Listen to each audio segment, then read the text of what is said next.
अस्सलामु अलैकुम वरहमतुल्लाहि वबरकातुहू। आज एक दिलचस्प मसला हमारे सामने आया। वो मसला ये, एक भाई ने सवाल ये किया कि मुफ्ती साहब, कुछ को उलमा को आपने देखा है कि वो या रसूल अल्लाह कहते हैं, लोगों को कहते हैं तो लोग उनको मना करते हैं, उलमा उनको मना करते हैं कि या रसूल अल्लाह ना कहें। लेकिन हमने ये देखा है कि कुछ उलमा जो मना भी कर रहे होते हैं और उन्हीं के ग्रुप के यानी उन्हीं के मानने वाले और ख़ुद वो उलमा भी कभी कभी हमने देखा कि वो या रसूल अल्लाह कह रहे होते हैं।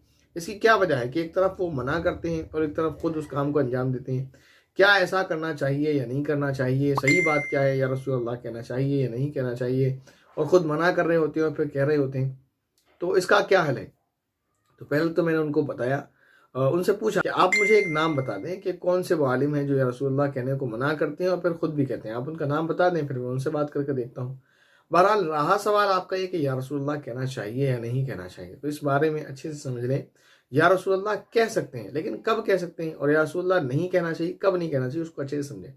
पहले एक चीज़ समझ लें, आपके जैसे वक्त और जगह के बदलने से मसाइल तब्दील हो जाते हैं। वक्त बदल जाएगा तो मसला बदल जाएगा। मसलन इसकी मिसाल ऐसे है कि रमज़ान के महीने में आपको रोज़ा रखना फ़र्द है, छोड़ देना न रखना गुनाह है, और ईद वाले दिन रोज़ा न रखना यह आपके ऊपर लाजिम और ज़रूरी है और रखना गुनाह है। तो वक्त बदला, मसला बदल गया। इसी तरह जगह के बदलने से भी अहकाम बदल जाते हैं। मसलन मस्जिद एक मुक़द्दस जगह है, वहाँ कोई नापाक आदमी एंटर नहीं हो सकता, लेकिन वही नापाक आदमी किसी भी दूसरे पब्लिक पैलेस में या कहीं पर भी किसी भी तरह ज़मीन पर जा सकता है सिवाय मस्जिद के। तो जगह के बदलने से हुक्म बदल गया। एक आदमी जो नापाक है उसको मस्जिद में एंट्री नहीं दी जाएगी, क्योंकि वो नापाक है और वह मस्जिद के अलावा कहीं भी जा सकता है। तो जगह के बदलने से भी अहकाम बदल जाते हैं। इसी तरह बहुत सारी चीज़ें हैं, मतलब इंसान के बदलने से भी अहकाम बदल जाते हैं। वो अलग अलग मिसालें देंगे, फिर बात लंबी हो जाएगी। यानी किसी के लिए कोई मसला, किसी के लिए कोई मसला। आज जो बात है, आपका सवाल है कि या रसूलुल्लाह कहते हैं और कहने को मना करते हैं, कहना चाहिए या नहीं कहना चाहिए, या कौन कह सकता है नहीं कह सकता है। तो ये बात याद रखें। इसी तरह अकीदे के बदलने से भी मसाइल बदल जाते हैं। यानी जो आप कहने के ताल्लुक से जो सवाल आपने किया है कि कोई भी जुमला कह सकते हैं या नहीं, तो उसका ताल्लुक आपके अकीदे से है। आपका अकीदा क्या है? अगर आपका अकीदा दुरुस्त है तो फिर आप कह सकते हैं, अकीदा दुरुस्त नहीं है तो क्या नहीं कह सकते। इसकी मिसाल ये समझें कि कोई भी इंसान दवा लेने के लिए जाता है और डॉक्टर उसको दवा लिख कर देते हैं, वो दवा खाता है और वो सेहतयाब हो जाता है। लेकिन कोई भी ये नहीं समझता कि इस डॉक्टर ने मुझको शिफा दी है, ये शिफा देने वाला है। हम मुसलमान हैं, हमारा ये अकीदा होता है कि शिफा हमको अल्लाह ने दी है। फिर भी अगर हम नॉर्मली आप देखेंगे तो आप कहेंगे कि भाई वो डॉक्टर ने बहुत अच्छी दवा लिख कर दी थी, उस डॉक्टर के हाथ में शिफा है, उनके पास कोई बीमार चला जाता है तो फ़ौरन उनसे शिफा हो जाती है। ये समझ लो, लोग भी कहते हैं और उनके बारे में कि बस आप इन डॉक्टर साहब के पास आ गए, अब समझ लो आप बस ठीक हो गए। बस इनका बस ज़रा कलम चलाना और आप ठीक हो जाएंगे। शिफा देना तो इनके लिए तो चुटकियों का काम है। इस तरह के जुमले बोले जाते हैं, लेकिन कोई उसको नहीं कहता कि भैया आप ऐसी बात क्यों करें, शिफा देना तो अल्लाह का काम है, डॉक्टर का काम तो नहीं। तो देखें, अगर कोई ऐसा शख्स है जो आपसे इस पर बहस करने पर आ जाए कि नहीं, डॉक्टर ही शिफा देता है और अल्लाह शिफा नहीं देते, कोई ऐसा अकीदा रखता हो और वो खुदा को ना मानता हो और वो ये कहे कि नहीं डॉक्टर के हाथ में है, डॉक्टर ही शिफा देता है, तो फिर जब भी वो कभी आप उससे जुमला सुनेंगे वो कहेगा कि भाई ये डॉक्टर ने मुझे शिफा दे दी, मुझे सुकून हो गया, तो वो जुमला आपकी जुबान उसको उसकी जुबान से आपको अच्छा नहीं लगेगा और आप नहीं चाहेंगे कि ये जुमला बोला जाए। और फिर अगर कोई और भी फिर उसका देखा देखी ये जुमला बोलेगा तो आप उसको कहेंगे ये जुमला मत बोला करो। आप ये कहा करो कि अल्लाह ने उस डॉक्टर के ज़रिए से मुझको शिफा दे दी, ये मत कहो कि उस डॉक्टर ने शिफा दे दी। तो देखें, अकीदा बदलने से हुक्म बदल गया। अगर एक सोसाइटी के अंदर सारे ऐसे लोग रहते हैं जिनका अकीदा मजबूत ये है कि खुदा ही शिफा देते हैं, डॉक्टर सिर्फ एक ज़रिया है, वो दवा लिखता है और दवा भी एक ज़रिया है, उसके ज़रिए से हमको शिफा हो जाती है। तो उस सोसाइटी के अंदर जो भी ये जुमला बोलेगा कि भाई इस डॉक्टर के ज़रिए मुझे शिफा हो गई या इस डॉक्टर ने मुझे शिफा दे दी, तो कोई उसको मना नहीं करेगा।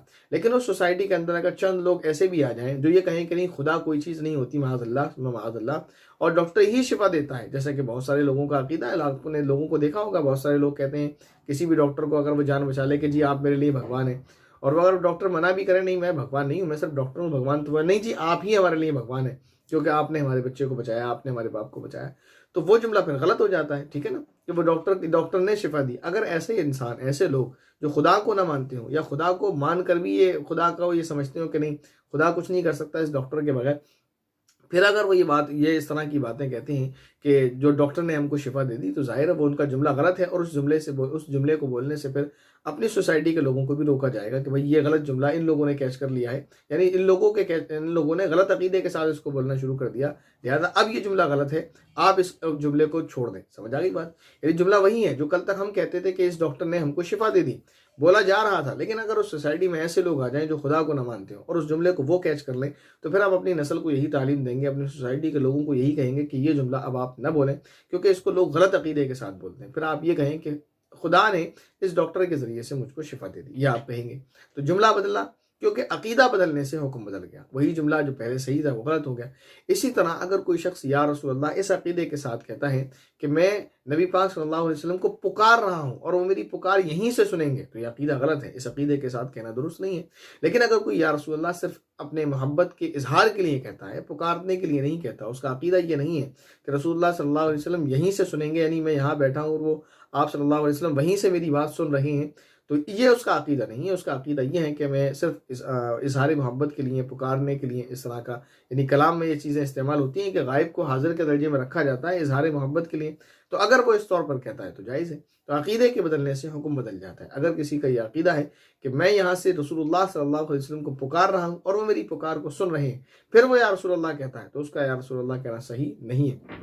लेकिन अगर किसी का ये अकीदा नहीं है, उसका अकीदा यही है कि मैं अगर यहाँ दुरूद व सलाम पढ़ता हूँ तो फरिश्ते उसको ले जाकर नबी पाक सल्लल्लाहु अलैहि वसल्लम तक पहुँचा देते हैं, जैसा कि हदीस शरीफ में है।